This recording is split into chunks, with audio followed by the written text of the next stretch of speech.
Because what we miss to emphasize that one of the commonest triggers of even these manifestations of asthma is cough and flu, the usual colds that our children have. So they can come in, they started having cough and flu, and then along the way they started to have a wheeze.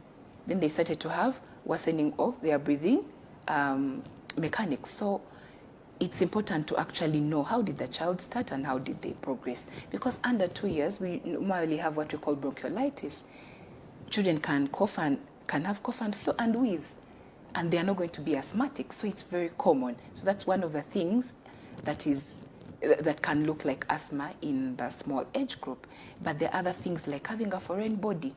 If your child, inhaled a bean into their lungs, they will also wheeze suddenly. So we can't say this sudden onset of wheeze is asthma. What else could it be? Is it that they ate a piece of food, they got a piece of food into their lungs? Did they choke on something?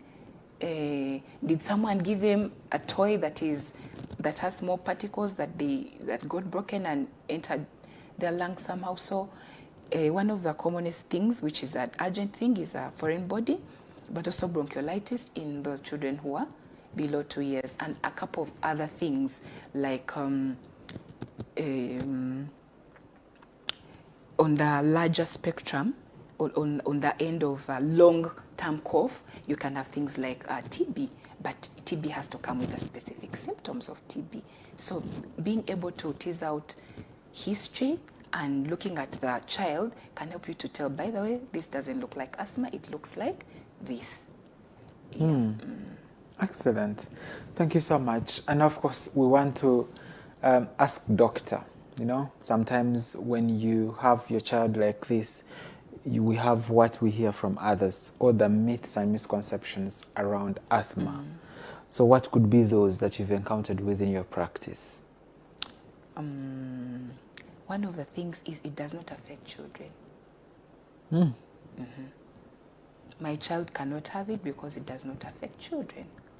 The other myth is you cannot call my child, you cannot say a child has asthma unless you do a specific test. We actually can call it without tests. Tests can just support the clinical diagnosis. The other thing that is common is if I give this inhaler, the child will not stop using it. It will make the child addicted. So I cannot start because my child will get addicted. And that's one of the biggest things that cause hesitancy to actually get the right medication.